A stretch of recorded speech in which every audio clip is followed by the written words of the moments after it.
Këngëtarja Ana Oksa lindi në Bari me 28 prill të vitit 1961, nga nënë italiane dhe baba shqiptar Qazim Hoxha, emigrant shqiptar në Bari. Emri i saj vërtet është Hoxha. Filloi të këndojë si profesioniste në moshë shumë tre. Ana ishte vetëm 17 vjeçë kur u klasifikua në vendin e dytë të festivalit të Sanremos 1978 me këngën Një emocion i vogël, e nënshkruar nga Ivan Hossati, të cilin e kishte njohur kur ishte 15 vjeçë gjatë audicionit të saj të parë të rëndësishëm për ACA-n. Pasi bie në sy në Sanremo me një look punk dhe të veçantë për pjesën e festivalit Bari me Bëjeni me mua, dhe po me 1978 boton albumin e saj të parë të debutimit me titullin Oksana, që përmban sidomos covera pjesësh të famshme ndërkombëtare. 1989 është viti i Kloni 4 dhe LP së dytë i titulluar thjesht Ana Oksa. Këngëtarja pulieze është protagoniste e filmit Djalë vajzë lule frut i regjisorit Ruggero Miti, ndërsa në fillim të viteve 80 Q Disco Control Total i paraprin ndryshimit të shtëpisë diskografike, ku më 1982 nënshkruan për CBS-in sot Sony Music dhe fillon bashkëpunime me Mario Lavecin, shpërllon pjesët Unë njo paraqitur në festivalin e Sanremos dhe Bom të qesh pak. Një vit më pas, del albumi për të ndëruar, për të kënduar, për të vallëzuar. Kënga referuese është Pa mua. Për këtë disë të prodhuar nga Mario Laveci, bashkëpunojnë dhe Ron dhe Flavio Premoli. Në vitin 1984 kthehet në Sanremo, ku gjithsej ka marrë pjesë në 12 festivale si këngëtare dhe në një si prezantuese. Në vitin 1994 bashkë me Pippo Baudo dhe Kanelen. Ngjitet në skenën e Aristonit për 3 vite rresht, në 84 këndon Nuk Spres, që paraprin albumit Vrapi im, nga të nxirret më pas kënga Eclipse Total. Më 85-ën këndon Asaj, nënshkruar edhe nga Roberto Vecchioni dhe e pranishme në diskun Oksa.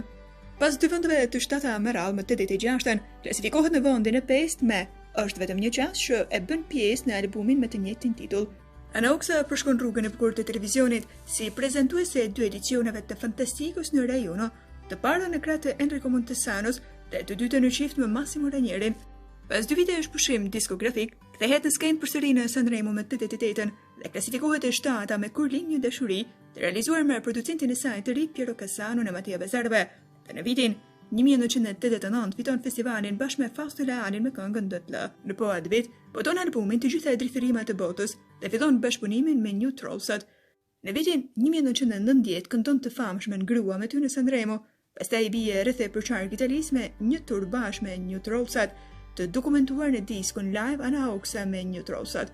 Pas një viti kushtuar familjes së saj, në vitin 1991, lind fëmia e saj i parë Francesca dhe diskun Nga kjo dashuri e vitit 92.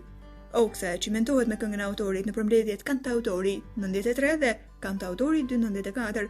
Këngët e interpretuara prej saj shkojnë nga Do të kesh e Claudio Baglionit deri te historia e Francisco de Gregorit, ndërsa në vitin 1995 lind Qazimi, fëmia e saj i dytë, dhe në vitin në vijim regjistron albumin Ana nuk lihet, që përmban këngën Spot dhe është prodhuar nga ish shoku i saj Gianni Belleno dhe nga Danilo Madonia.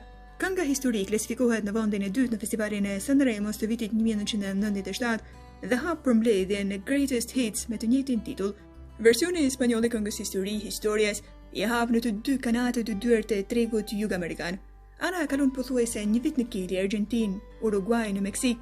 Në 1999 është viti i triumfit në festivalin e Sanremos me pamshir, fitoria e parë si soliste e Anës pas asaj në duet me Fausto Lealin. Albumi i ri Lëvizja e Prijeshme dhe pjesëmarrja tjetër në Sanremo me këngën me të njëjtin titull është viti 2001. Dhe disko karakterizohet nga një kërkim i fortë i ritmit falë bashkëpunimeve me artistë ndërkombëtar si Will Malone dhe Tony Levin. Në 2001 është protagoniste e spektaklit të Giorgio Panarellos, Kthehem të shtunën, dhe në vitin 2003 merr pjesë për herë të 12 në festivalin e Sanremos me këngën Do ndryshoj. Kënga e parë nxjerr nga albumi i saj i ri Kam një ëndër, i përkufizuar si disku i jetës së saj, sepse të gjitha këngët tregojnë odisen intime të Anës në rrugën e vështirë të jetës së saj.